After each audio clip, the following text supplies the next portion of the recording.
Question, अगर किसी इंसान के काम करने के तरीके यानी वे ऑफ वर्किंग को देखकर अगर पता लगाना हो कि उसकी प्रकृति क्या है तो उसे कैसे पता लगाया जाए। देखिए, वैसे तो प्रकृति को पता लगाने के लिए मोर देन 40-50 पॉइंट्स होते हैं, ठीक है। जब तक हम सारे पॉइंट्स नहीं एनालाइज करते हम किसी की एग्जैक्ट प्रकृति नहीं कह सकते हैं। लेकिन फिर भी कुछ चीज़ें होती हैं या कुछ काम करने का तरीका होता है जिसे देखकर काफ़ी हद तक समझा जा सकता है कि उस पर्सन की प्रकृति क्या है। फॉर एग्जाम्पल, वात प्रकृति के लोग, वात के जो दो एलिमेंट है वो कौन से, एयर एंड स्पेस। देखिए, जो मेन एलिमेंट है वो एयर, तो आप इस एयर से ही इसके नेचर को समझ सकते हैं। एयर का नेचर क्या होता है, एयर ना स्प्रेड करती है सब तरफ को और मूवमेंट में रहती है, कभी रुकती नहीं है, उसे कोई रोक नहीं सकता। बिल्कुल ऐसे ही जो वात प्रकृति के लोग होते हैं इनके अंदर मूवमेंट बहुत ज़्यादा होता है, या शरीर में जितनी भी मूवमेंट से रिलेटेड चीज़ें होती हैं उनको वात ही गवर्न करता है, ठीक। क्योंकि आज हम उनके वे ऑफ वर्किंग की बात कर रहे हैं, यानी कि उनके काम करने का जो तरीका होता है उसकी बात कर रहे हैं, तो हम एयर एलिमेंट से उसको ही केवल समझने की कोशिश करेंगे। तो जो एयर एलिमेंट है इसका नेचर क्या है, ये मूवमेंट में रहता है, राइट, और क्विक, इधर से उधर बहुत जल्दी मूव कर सकती है। इसके अलावा ये चेंज होती है, यानी एक जगह तो रुकती नहीं है, एक जगह से दूसरी जगह जाती है। तो बिल्कुल ऐसे ही वात प्रकृति के जो लोग होते हैं इनका जो वे ऑफ वर्किंग है या जो नेचर है, जो माइंडसेट जैसे काम करता है वो किस तरह का होता है। बहुत ज़्यादा मूवमेंट थॉट्स में रहते हैं, यानी बहुत ही हाइपर एक्टिव थॉट होती है इनकी, बार बार बार बार कुछ ना कुछ सोचते रहते हैं। तो अगर ये खुद को बिजी ना करें तो इनका माइंड बहुत तेज चलता है। तो क्रिएटिविटी के मामले में भी वात प्रकृति से अच्छा कोई नहीं है।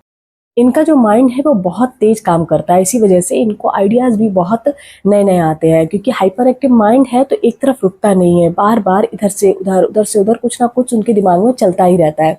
तो इसी वजह से इनका इमेजिनेशन पावर भी बहुत हाई होता है। तो अगर आप कुछ नया क्रिएट कराना चाहते हो और एक अच्छे से इमेजिनेशन की ज़रूरत है तो आप वात प्रकृति के लोगों की मदद ले सकते हो। ये बहुत ज़्यादा टॉकेटिव होते हैं और मल्टीटास्कर होते हैं, यानी मल्टीटास्क करते हैं, एक ही साथ कई सारे काम निपटा सकते हैं। ये वात प्रकृति की खूबी होती है। अब जैसे माइंड एक्टिव होता है वैसे ही इनकी बॉडी भी बहुत ज़्यादा एक्टिव होती है, लेकिन जिस तरह से हाइपर एक्टिव की वजह से माइंड भी थक जाता है वैसे ही इनकी बॉडी भी बहुत जल्दी थक जाती है।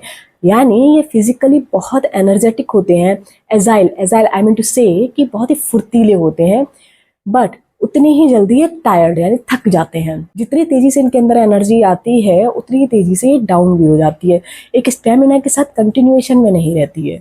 अब क्योंकि इनका नेचर ही है चेंज, इसीलिए वात प्रकृति के लोगों का मूड भी है ना वो बहुत स्विंग करता है। इसी के साथ साथ इनकी वर्क प्लेस और इंटरेस्ट में भी इनके अंदर चेंज आता रहता है। इनको कभी कुछ अच्छा लगता है, कभी कुछ अच्छा लगता है, और इनके इंटरेस्ट बदलते रहते हैं, इसीलिए दे आर मल्टीटास्किंग। इनका फोकस किसी एक चीज़ पे टिका रहे ये पॉसिबल नहीं है, और उसका रीज़न है इनका हाइपर एक्टिव माइंड, क्योंकि वो हवा की तरह सब तरफ स्प्रेड करता है। अब ऐसे समझ लीजिए मल्टीटास्कर है तो ये कई सारे प्रोजेक्ट्स एक साथ स्टार्ट कर सकते हैं, लेकिन उनको फिनिश करने में इनको दिक्कत आती है।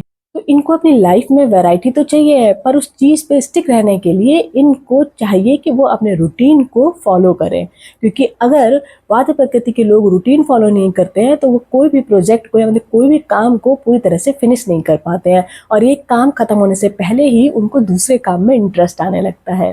तो इसलिए अगर आपकी वात प्रकृति है तो आप अपने रूटीन को फॉलो करना स्टार्ट कर दीजिए। हाँ, वर्किंग प्लेस से रिलेटेड टिप, अगर आपको कुछ नया क्रिएट करना है तो आपके प्लेस पे अगर इस तरह का कोई पर्सन है जिनकी वात प्रकृति है तो आप न्यू आइडियाज़ के लिए उनकी हेल्प ले सकते हो, क्योंकि उनका इमेजिनेशन एकदम पीक पर होता है। पित्त प्रकृति के लोग,